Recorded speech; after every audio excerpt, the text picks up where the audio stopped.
Voilà, bonjour frères et sœurs. Ouah, quel temps béni. On se fait du bien vraiment dans la présence du Seigneur, vous ne trouvez pas? On est porté, on est consolé, on est fortifié, on est encouragé.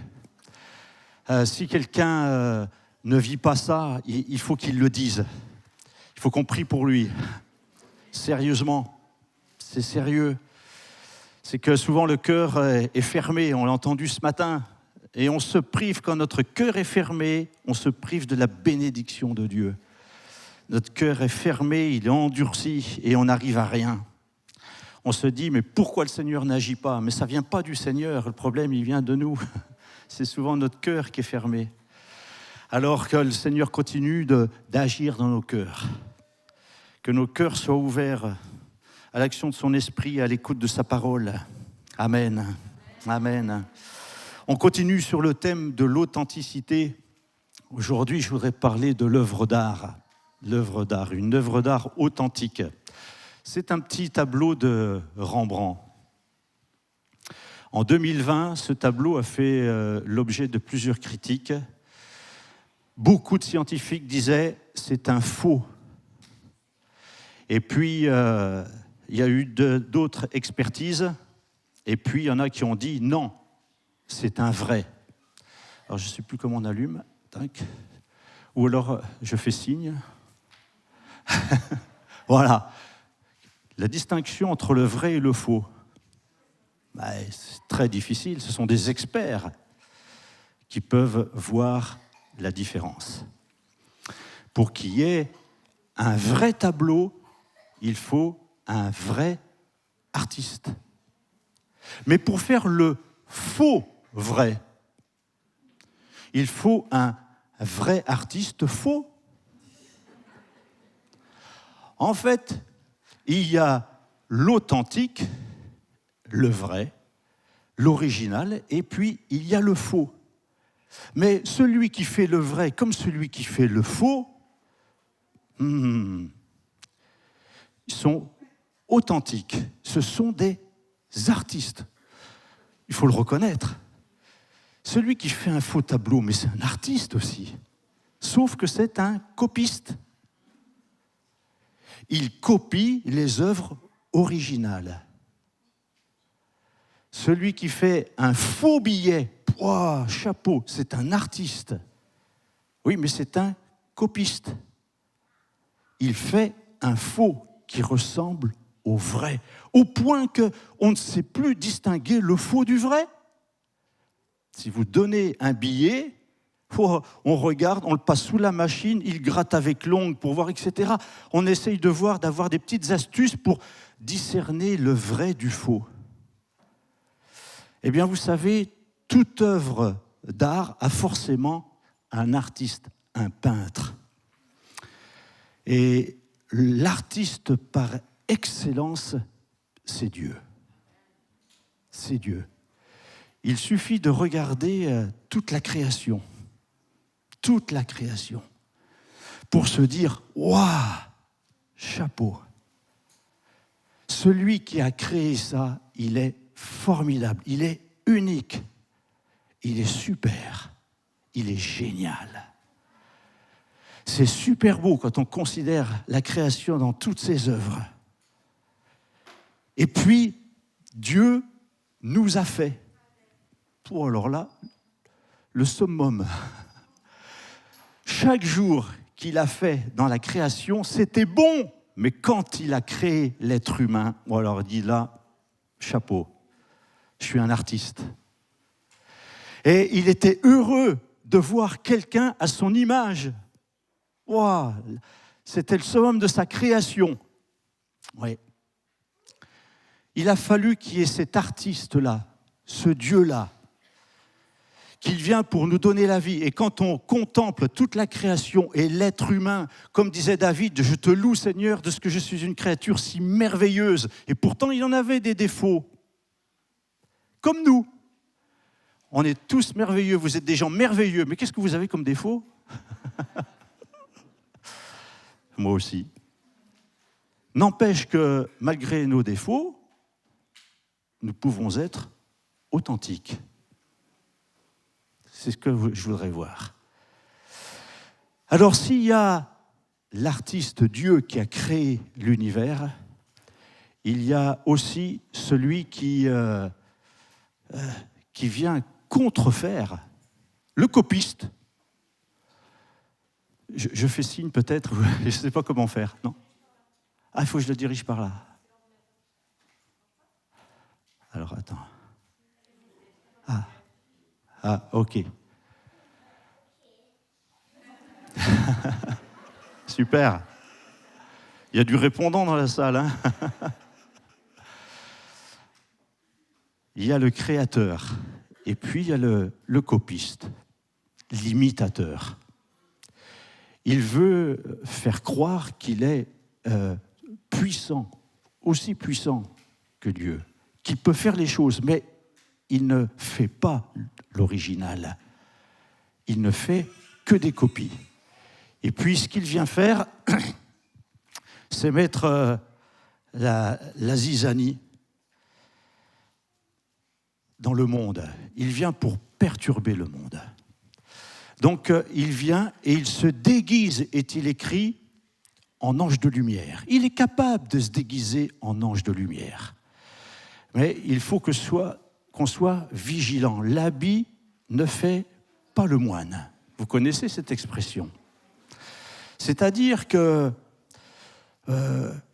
on a beau bien s'habiller, on peut jouer le riche, comme disait quelqu'un dans sa chanson, il ne faut pas faire le riche quand on n'a pas le sou.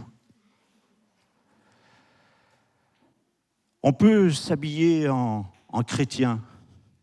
Dans Matthieu, il est écrit « Gardez-vous des faux prophètes, ils viennent à vous en vêtements de brebis. Mais au-dedans, ce sont des loups ravisseurs. » Se déguiser, oh, ça c'est imiter. C'est pas être comme on est, c'est on va se revêtir de... En fait, on vient pour tromper. Tromper. Le loup sait qu'il est un loup et qu'il est capable de mettre un vêtement de brebis. Pourquoi faire? Mais pour tromper les autres brebis. En se déguisant en brebis, il va pouvoir les approcher pour mieux les dévorer, mieux les tromper, les égarer. Quand on s'est fait manger la chèvre et nos moutons, les loups n'ont pas couru après les brebis. Il y a un véritable guet-apens qui se met en place. Le loup se montre à un endroit, les brebis l'aperçoivent et elles s'en vont. Mais il y en a un autre plus loin qui apparaît, elles s'en vont. Ils n'ont même pas besoin de courir. Ils les dirigent petit à petit vers le guet-apens où d'autres loups les attendent dans un endroit plus sécurisé pour eux. Et on a trouvé nos brebis, notre chèvre, dans le fond du ruisseau. Donc le loup, il ne fait pas de bruit, il est très discret. Et il est capable de se déguiser en vêtements de brebis. Il vient que pour tromper, on sait dans la Bible, il est écrit, il vient pour tromper, égorger, détruire. Mais ça arrive aussi dans l'Église. Il est écrit, je sais, dans les Actes des Apôtres est-il écrit qu'il s'introduira parmi vous après mon départ des loups cruels qui n'épargneront pas le troupeau et qu'il s'élèvera du milieu de vous des hommes qui enseigneront des choses pernicieuses pour entraîner les disciples après eux. Ouah, c'est terrible. Même dans l'Église, on n'est pas à l'abri finalement. Des loups peuvent venir, déguisés en brebis, avec un discours séduisant. Qu'est-ce qu'ils viennent faire? Ils viennent pour enseigner des choses pernicieuses. Leur but, égarer les gens, s'attirer les gens à eux. Ils ne pensent pas à l'avancement du royaume, ils ne pensent pas à l'édification des gens. Ce qu'ils veulent, c'est leur public, c'est leur troupeau, pour pouvoir mieux les manipuler, les séduire, les tromper, les détruire. C'est quelque chose de terrible, ça. Si le loup sait qu'il est un loup, il arrive parfois que la brebis qui est une vraie brebis, elle doute de ce qu'elle est.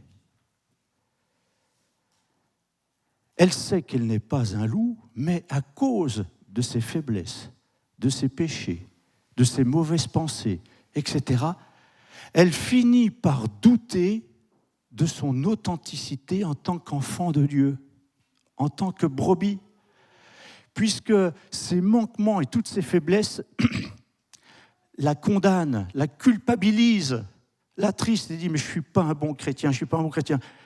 Elle n'est pas un loup, oui, mais elle ne vit plus comme enfant de Dieu. Elle vit trop dans la culpabilité et elle croit que finalement son cœur vis-à-vis de Dieu n'est plus authentique. C'est un mensonge. C'est un mensonge, mes frères et sœurs, de penser qu'on n'est plus une brebis du Seigneur, on n'est plus authentique. Pourquoi ? Parce qu'on a des mauvaises pensées. Parce qu'on a péché, parce qu'on a mal parlé, parce qu'on s'est mal comporté. On dit, je ne suis pas un chrétien ne fait pas ça. Oui, mais déjà, le fait que tu te sentes repris dans ta conscience, est-ce que tu fais les choses sans te repentir ? Est-ce que ton cœur n'est pas repris quand tu penses mal, quand tu agis mal, quand tu parles mal ? Des fois, tu t'endurcis, etc. Mais est-ce que ça change ta nature ? Vous savez, si le loup qui se déguise en brebis, il est capable, parce qu'il est déguisé en brebis, de faire une belle action, ça ne fait pas lui une brebis pour autant. Alors, si une brebis fait une mauvaise action, ça n'en fait pas un loup pour autant. Vous saisissez ? Ce n'est pas votre action, votre péché, c'est votre cœur, l'état général. Être authentique, ça ne veut pas dire parfait, sans faute. Ça ne veut pas dire infaillible. Authentique, c'est vrai. C'est ne pas dissimuler. Je suis authentique, ça ne veut pas dire que je ne peux pas pécher ou mal penser ou quoi, mais je reconnais devant Dieu. J'ai mal pensé, j'ai mal agi. Celui qui n'est pas authentique, il dissimule sa faute. Il est écrit que celui qui cache sa transgression, il ne prospère pas. Il la cache, il dissimule. Ok, tu es vrai avec le Seigneur, tu es authentique, oui, avoue ta faute. Celui qui avoue sa faute, celui qui la confesse, il est écrit, il obtient miséricorde. Vous savez, quand l'apôtre Pierre a renié Jésus, les autres ont il a renié le Seigneur. Alors, il disait, moi, j'irai jusqu'à donner ma vie pour Jésus. Regarde-le maintenant, il l'a renié. Mais quel hypocrite celui-là. Ben oui. Il a pleuré amèrement, Pierre, de cette réaction qu'il a eue, de ce reniement. Et ce n'est pas parce qu'il l'avait renié qu'il n'était pas authentique. Il était vrai. Et quand il disait au Seigneur, mais j'irai jusqu'à la mort pour toi, mais il était vrai. Ce n'était pas un mensonge, ce n'était pas du blabla qu'il disait, c'était vrai. Il le pensait vraiment, qu'il était capable d'aller jusqu'à la mort pour le Seigneur. Il était authentique. Ben oui. Mais il s'est trompé. Et quand il l'a renié, combien il était triste, amer. Mais ce n'est pas parce qu'il l'a renié qu'il s'est disqualifié, puisque Dieu, Jésus, l'a réhabilité. Il l'a réintroduit. Il ne s'est pas disqualifié du ministère d'apôtre. Au contraire, ça a été l'apôtre des païens. Donc vous voyez qu'on peut être authentique et fauté. Oui, mal agir, mal penser, mal parler. Oui, ce qui est important, c'est dire « Seigneur, je te demande pardon ». Ce n'est pas parce que je fais une mauvaise action quand je suis un enfant de Dieu que je deviens, entre guillemets, un enfant du diable. Il m'a fait passer des ténèbres à la lumière, est-il écrit. À celui qui croit en lui, il est écrit qu'il ne vient pas en jugement. Il est passé des ténèbres à la lumière, de la mort à la vie. Quand j'étais mort, je pouvais faire des belles actions. Oui, mais j'étais mort quand même. Maintenant que Jésus m'a fait passer à la vie, même si je fais des mauvaises actions, ça ne me fait pas mourir. Ça ne m'introduit pas dans l'état de mort dans lequel j'étais. Non, il m'a amené à sa lumière. Maintenant, ce qu'il me faut, c'est me laver les pieds, comme vous savez dans Jean 13. Quand Jésus lave les pieds de ses disciples, il faut que tu te purifies de toutes les souillures que tu contractes dans ta journée, dans ta marche avec Dieu, dans ta vie. En fait, c'est ça. Vous êtes authentique. Le loup, s'il y a un loup parmi nous, il sait qu'il est un loup. Le Seigneur le dévoilera. Quand il y a l'ivraie parmi les grains de blé, on voudrait bien enlever l'ivraie. L'ivraie, c'est pareil, c'est un graminé comme le blé, c'est de la même famille. Ah, c'est de la même famille, c'est la famille. Oui, mais il y en a un qui porte du grain et l'autre qui n'en porte pas. Alors, les disciples viennent vers le Seigneur, on dit, mais veux-tu qu'on aille arracher l'ivraie ? C'est l'ennemi qui l'a semé. Puis il dit, non, vous risqueriez de vous tromper, vous risqueriez d'arracher du bon grain. Et puis même, vous savez, il y a des loups qui sont déguisés en brebis, sont tellement sympas, sont tellement gentils, ils rendent tellement de services, qui créent des liens, comme les racines, avec des brebis. Puis quand on veut le retirer, on s'aperçoit qu'on tire du bon grain parce qu'ils sont liés par les racines. Ça vous est déjà arrivé de tirer des petits plants ? Ceux qui sèment des radis. Quand on sème les radis, puis qu'on veut en enlever des mauvais, des petits rachitiques, machin, on tire et puis on voit qu'il y en a qui sont liés par les racines, et on en arrache 2 ou 3. Ah, purée mince, ils étaient bons ceux-là. Mais ouais, c'est les liens qu'il peut y avoir. Quand dans Galates, au chapitre 2, verset 11, l'apôtre Paul va reprendre l'apôtre Pierre. Encore une fois, ce Pierre, c'est pas possible. Pourquoi ? Parce qu'il mange avec des païens. Il mange avec des païens. Et puis quand l'apôtre Paul arrive avec des juifs convertis, il se dit, oh là là, il s'esquive. Il s'esquive. Et l'apôtre Paul le reprend pour dire, mais attends, qu'est-ce que tu fais là ? Tu manges avec les païens, tu vois, et tu t'es esquivé, et puis même en t'esquivant, mais il y en a d'autres, qu'est-ce qu'il fait Pierre ? Et même Barnabas, le copain de Paul, il est parti. Voyant la façon dont il agissait, et beaucoup ont été troublés par son comportement, par son agissement. Il n'avait pas osé peut-être assumer le fait qu'il mange avec des païens. Et il s'est dit, oh là là, j'ai peur peut-être d'être une occasion de chute ou d'être jugé ou quoi que ce soit, mais ok. Il accepte d'être repris. Il n'essaie même pas de se défendre. Il reste authentique. L'authenticité fait que on reconnaît sa faute. On reconnaît qu'on s'est trompé. Qu'est-ce qui va faire qu'une œuvre d'art est vraie ? On va voir sa valeur. Un tableau, le tableau le plus cher du monde, c'est le tableau de Léonard de Vinci, le Salvator Mundi, qui veut dire le sauveur du monde. Il l'a fait dans les années 1500. Sa valeur, 450 millions de dollars. Le tableau le plus cher du monde. Et c'est un prince de l'Arabie Saoudite qui l'a acheté. Quelle valeur est-ce que nous avons ? Dans toute la création, si nous sommes une œuvre, mais vous ne le saviez peut-être pas, mais vous êtes une œuvre d'art. Parce que Dieu vous a créé. Et lui seul connaît la valeur de votre âme.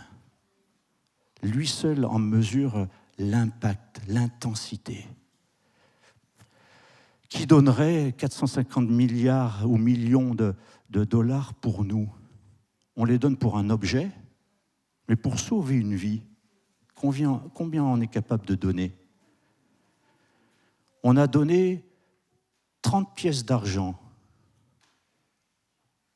pour livrer Jésus. 30 pièces. C'est à cette valeur-là qu'ils ont estimé 30 pièces. On est capable de mettre des millions dans un objet. Et pour sauver des vies, combien on met? Il ne faut pas compter sur le gouvernement pour le faire. Ça coûte trop cher d'envoyer des charters, de la nourriture, des équipes médicales, etc. On voit toutes les infos qui se passent dans un pays ou dans un autre. C'est terrible. On regarde au coût, combien ça coûte, et savoir si le jeu en vaut la chandelle. Aux yeux de Dieu, on a une valeur. On a une valeur. Nous, quand on se regarde ou qu'on regarde l'autre, souvent, on ne voit que ses défauts. Et on ne donnerait pas cher pour sa peau. Les amis de Job n'ont pas arrêté de le critiquer pour dire « Mais qu'est-ce que mais tu ne peux pas souffrir comme tu as souffert sans que tu aies péché, etc. » Même Job, il a été jusqu'à maudire le jour de sa naissance. Et on se dit « Mais quelle valeur a ma vie ?» Aux yeux de Dieu, c'est inestimable. C'est inestimable. Et il a du prix aux yeux de Dieu la mort de ceux qui sont à lui. Il a du prix. Et nous avons été rachetés à un grand prix. Nous avons estimé ce tableau 450 millions. Qu'est-ce qui lui donne une telle valeur? La signature. La signature donne la valeur au tableau. Le même tableau sans signature perd sa vraie valeur. C'est la signature qui donne la vraie valeur. Quand j'ai voulu vendre un objet, il y a quelques années, j'ai fait les beaux-arts, j'ai fait de la poterie, etc. J'ai fait des céramiques. J'ai voulu vendre une céramique, un grand buste. On ne pouvait pas l'emmener dans le déménagement. Et Annabelle dit « Écoute, mets-le en dépôt-vente. » Je le mets en dépôt-vente. Et puis, je dis, combien en voulez-vous? La personne me demande. Je dis, j'en veux tant. Je dis, ok. Est-ce qu'elle est signée, la pièce? Oh purée, j'avais oublié de signer la pièce. Et dans la céramique, c'est trop tard pour signer quand elle est cuite. Tu ne peux plus le faire. Eh bien, je l'ai laissée. Elle a été vendue ou pas, j'en sais rien, 10 €, 20 €, je l'ai perdue. La signature. C'est ce qui fait toute la valeur. Et vous savez, Dieu qui est l'artiste, qui a créé le plus beau tableau qu'on ait devant nos yeux dans toute la création, c'est un tableau magnifique, un tableau vivant, et qui nous a créés, nous, comme une œuvre d'art unique. Nous sommes uniques, autant que nous sommes uniques. Une œuvre d'art unique. À quoi va-t-on reconnaître son authenticité? À sa signature. Mais quelle signature? C'est la croix. C'est la croix, la signature de Dieu. La croix. Au travers de la croix, Jésus vient réconcilier le monde avec Dieu. Dieu a tant aimé le monde, littéralement, il a tant aimé le cosmos. Finalement, tout son tableau, il le signe de son sang. Il le signe de son sang, au prix de son sang. Ça paraît extraordinaire, ça peut même paraître de la folie quand les gens disent « mais la prédication de la croix est une folie ». Mais imaginez un artiste qui a un super tableau et qui veut le racheter lui-même au prix de son fils. On va se dire, mais enfin, ou alors vraiment ce tableau, il a une valeur extraordinaire. Il est prêt à donner son fils pour racheter son propre tableau. C'est extraordinaire. Ou alors on se dit, c'est de la folie. Ouais. Il a plu à Dieu de nous racheter par le sacrifice de son fils. Il nous rachète et il met sur la vie de chacun, comme un tableau authentique, la signature de son sang. Il signe de sa vie, de son sang versé. Et c'est ça qui nous donne la valeur et l'authenticité. C'est-à-dire que si j'ai la signature de Jésus, le sang de Jésus sur ma vie, alors je ne peux être qu'authentique. Je ne peux pas jouer au loup déguisé en brebis, ce n'est pas possible.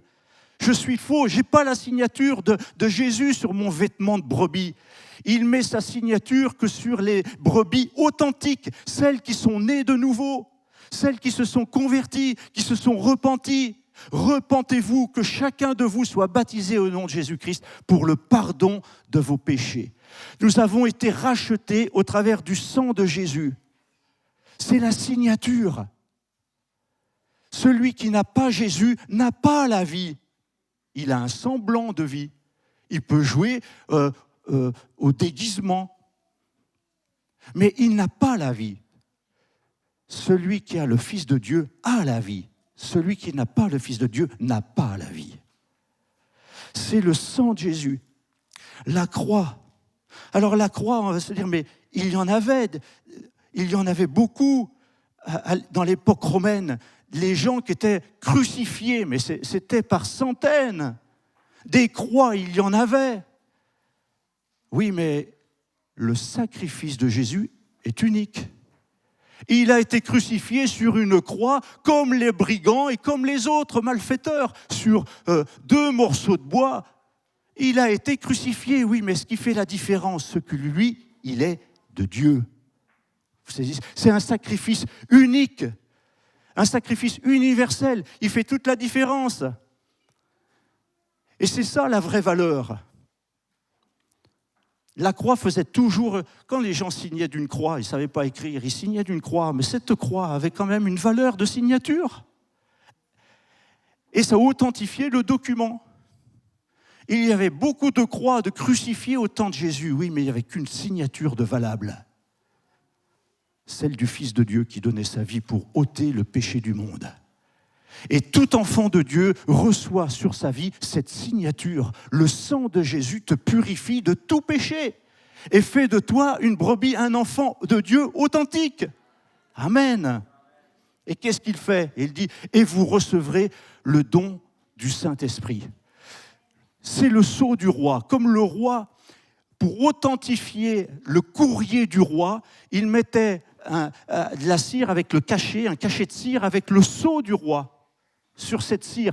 Et là, quiconque voyait ce courrier avec le sceau du roi, le cachet de cire, savait que c'était un courrier officiel, authentique, vrai. Eh bien, le sceau de Dieu, c'est le Saint-Esprit. Vous vous repentez, vous vous faites baptiser, vous êtes nés de nouveau, le sang de Jésus vous purifie de tout péché et lui, il vous donne le don du Saint-Esprit. C'est le sceau. Il a marqué de son sceau, il a mis dans nos cœurs les arts de l'Esprit. Celui qui nous affermit, c'est Dieu.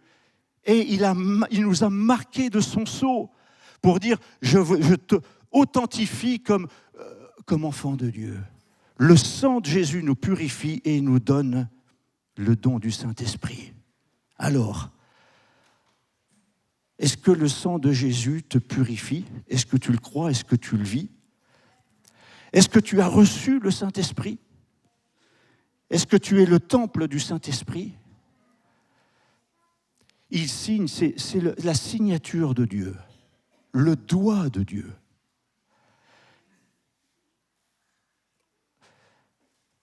On ne joue pas aux chrétiens comme on joue quand on est enfant, qu'on se déguise et on joue. On ne peut pas jouer aux chrétiens. Le Seigneur vraiment connaît ceux qui lui appartiennent. Alors, qu'est-ce qu'il dit? Le troisième point, le point que je voudrais voir, c'est finalement, il dit, vous les reconnaîtrez à leurs fruits. Parce que quelqu'un peut très bien dire, ah oui, mais moi j'ai été baptisé, ah ben oui, moi je parle en langue.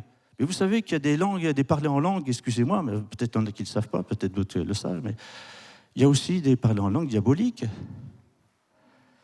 On a vécu ça quand on était à Marseille. Et il n'y a que l'Esprit de Dieu qui peut nous témoigner de ça. Témoigner de ça. Et nous dire, oh, ça, c'est pas de Dieu. Si nous avons l'Esprit de Dieu, alors il va nous aider à voir la différence. Et la vraie brebis, le vrai tableau authentique que nous sommes, on va le voir comment? On va le voir au travers de ce qu'il est, de ses fruits. J'ai mis cette œuvre d'art de Jean-François Millet, l'Angélus. Quand j'étais étudiant aux Beaux-Arts et qu'on avait regardé ce tableau, qu'est-ce qui s'est passé en moi? Une émotion. Une émotion est venue. Je ressentais au travers de ce tableau la pauvreté, mais en même temps un respect profond pour Dieu et une reconnaissance envers Dieu même pour le peu qu'il nous donne. Je n'étais pas converti à l'époque, je n'étais pas converti. Et ce tableau m'a parlé pour me dire que finalement, au-delà de la peinture, au-delà du tableau, il se dégage une histoire, un message, des émotions. On retire quelque chose de ça, quelque chose qui nous parle. Ça nous raconte quelque chose. Et devant toute œuvre d'art, on est parfois ébahi. Quand je suis allé au Louvre, que j'ai vu les tableaux dans leur grandeur, j'étais là. Et là, ça nous renvoie à un tas de choses. Il y a toute une histoire, ça vit, ça bouge. Quand j'ai vu les statues de plusieurs mètres de haut, je dis, les artistes qui ont fait ça. Et ça nous parle. Vous voyez que ça va au-delà de l'œuvre, du tableau, de ce que l'on voit. C'est ce que l'on transmet, un message invisible et qui vient nous percuter. Et en fait, c'est ça. Nous sommes les œuvres d'art. Si nous sommes authentiques, on va libérer un message au-delà de ce que les gens vont voir. Comme nous, on voit un tableau. Ok, oui, mais ce que ça véhicule, ce que ça transporte comme message et comme émotion. Nous sommes en mesure, nous aussi, au travers de notre vie, de transporter un message. Les gens, quand ils vont nous voir vivre, on va dégager un message, créer de l'émotion. Quand les gens voyaient les disciples de Jésus, il dit « Voyez comme ils s'aiment. Voyez comme ils s'aiment. » Pourtant, entre eux, il y avait des tensions entre eux. Il y en a qui voulaient savoir lequel d'entre eux était le plus grand, etc. Il y avait des jalousies. Oui, mais ce qu'ils dégageaient, c'était l'amour. L'amour. Ça, c'est quelque chose qui nous est tout à fait personnel. C'est ce qu'on ressent, ces émotions, ces messages. Ça nous est personnel. Quelqu'un va regarder ça, ça ne va rien lui faire. Oui, intéressant. Puis d'autres vont dire, mais non, comme ça me parle, ça.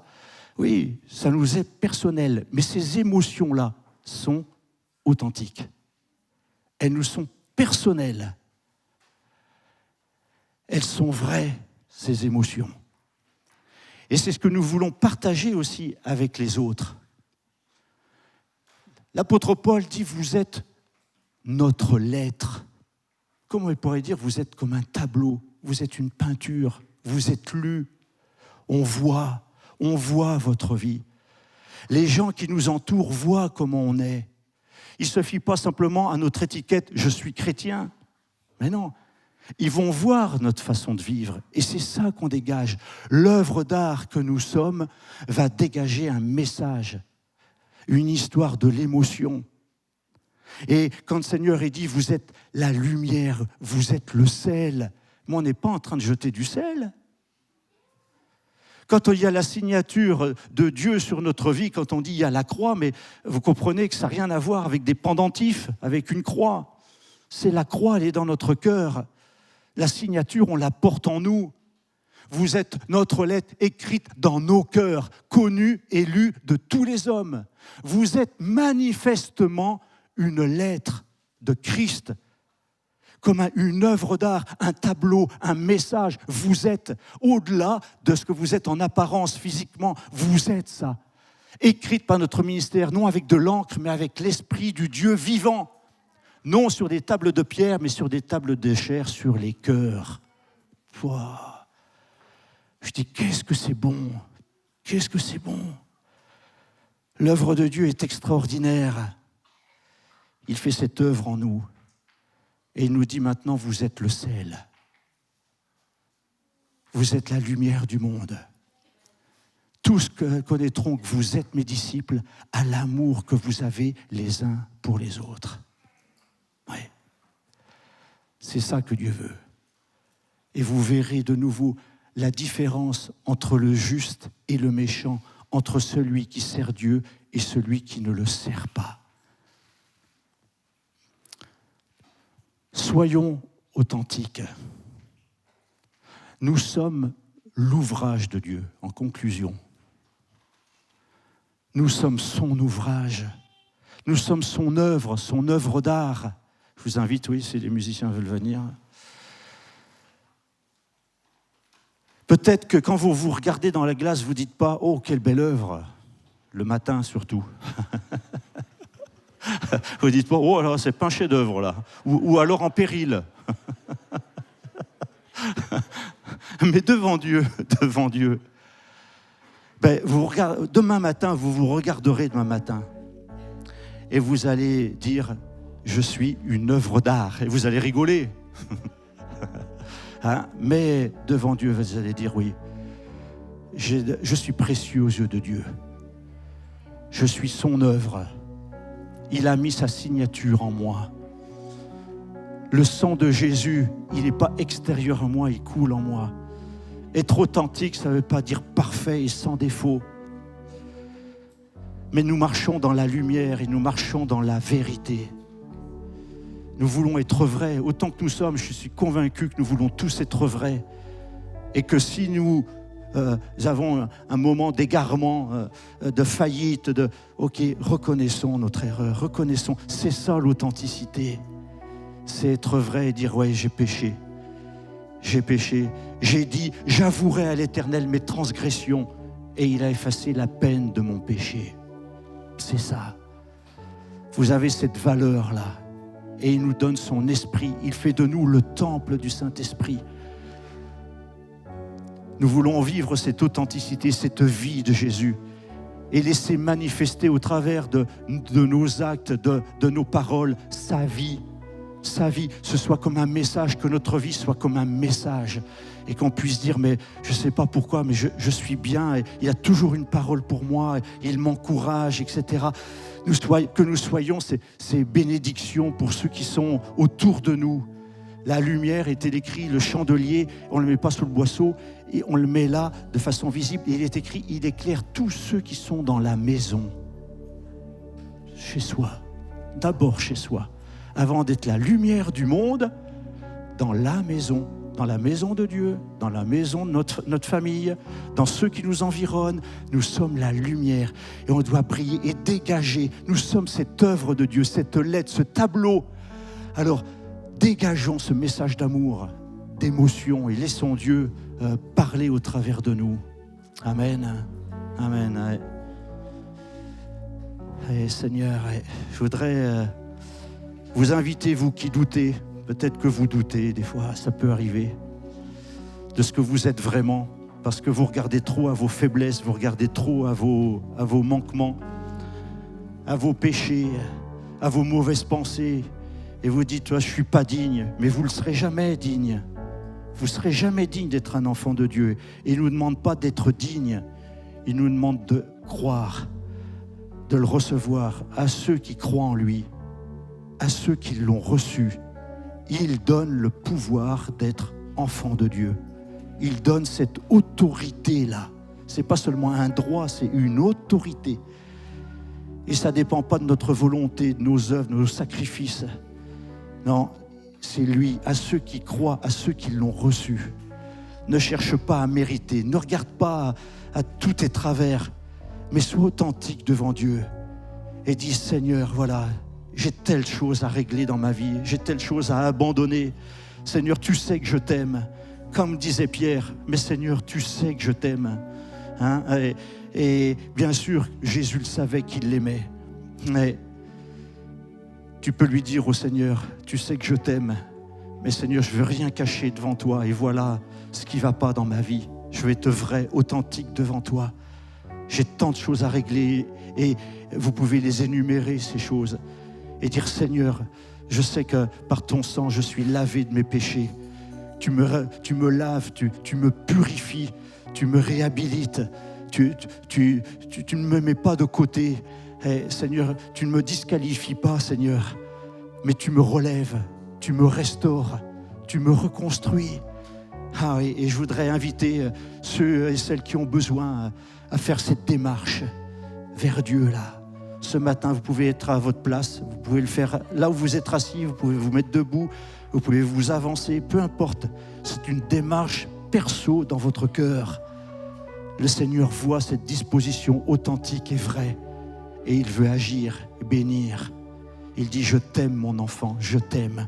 Oui, mais Seigneur, voilà ce qu'il y a dans ma vie. Oui, je t'aime, je t'aime. Viens, on va régler ça. Amen, amen.